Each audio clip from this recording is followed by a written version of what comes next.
का दौर इस कदर हावी हो चुका है कि अब सच और झूठ के बीच की रेखा लगभग मिटती जा रही है।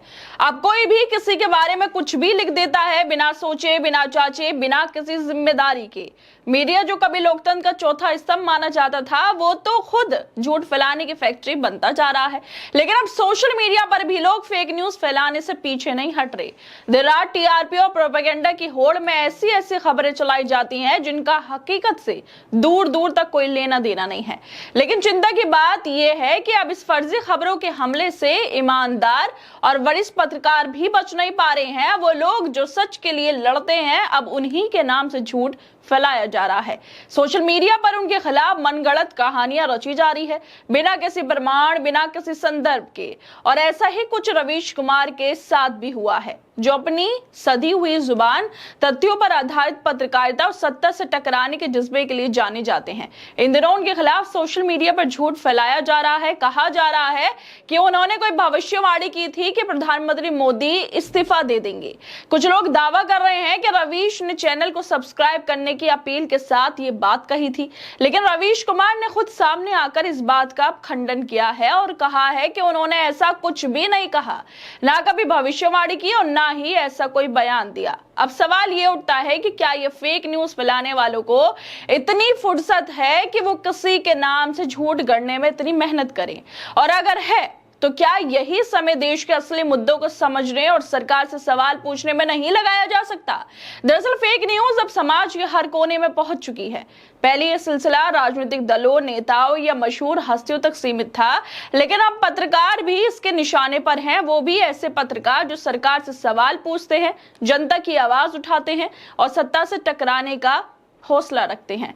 रवीश कुमार जैसे वरिष्ठ और ईमानदार पत्रकार को भी अब फेक न्यूज के जरिए बदनाम करने की कोशिश हो रही है। हाल ही में सोशल मीडिया पर एक अजीबोगरीब दावा वायरल हो रहा है, जिसे पुष्प रंजन नाम के यूजर ने किया है। पुष्प रंजन नाम के यूजर फेसबुक पर लिखते हैं कि 25 जुलाई को मोदी इस्तीफा देंगे। रवीश कुमार ने भविष्यवाणी की थी, ये भी आह्वान किया था कि हमारे चैनल को जरूर सब्सक्राइब करें, लेकिन अब रवीश कुमार सामने आकर उसका खंडन कर रहे हैं। उन्होंने फेसबुक पर साफ साफ लिखा है और बता दिया है कि मैंने ऐसी कोई भविष्यवाणी कब की थी, मैंने तो कभी नहीं की। फिर पुष्प रंजन कैसे लिख रहे हैं, कम से कम उसका लिंक ही साझा कर दें। मतलब ये हाल हो गया है कि लोग मेरे नाम से फर्जी खबरें फैलाने के लिए इतनी मेहनत कर रहे हैं। गजब है। सोचने वाली बात यह है कि लोगों के पास इतना समय कैसे है कि वो किसी की झूठी बातें गढ़े, उस पर पोस्ट लिखे और फिर उससे तेजी से वायरल करे। क्या यही है सोशल मीडिया का इस्तेमाल? क्या इसी दिन के लिए इंटरनेट दिया गया था कि हम किसी के नाम से मनगढ़ंत कहानी रचें और उसे सच्चाई की तरह पेश करें?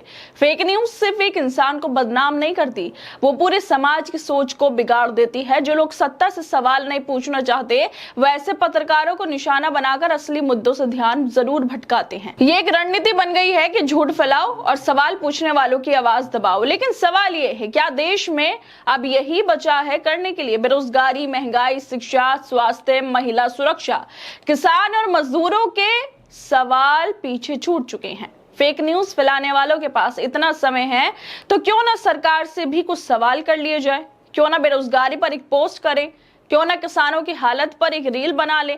लेकिन शायद असली मुद्दों से भागना आसान होता है, इसलिए कुछ लोग झूठ का सहारा लेकर वही करते हैं जो सच्चाई से ध्यान भटकाता है। खैर दोस्तों, आप लोग क्या लगता है, जिस तरह से लगातार फेक न्यूज फैलाई जा रही है, पहले तो मीडिया ही, लेकिन अब लोग भी इसमें शामिल होते जा रहे हैं। इसको लेकर हमें अपनी राय जरूर दें और बाकी तमाम खबरों को देखने के लिए जुड़े रहिए हमारे साथ।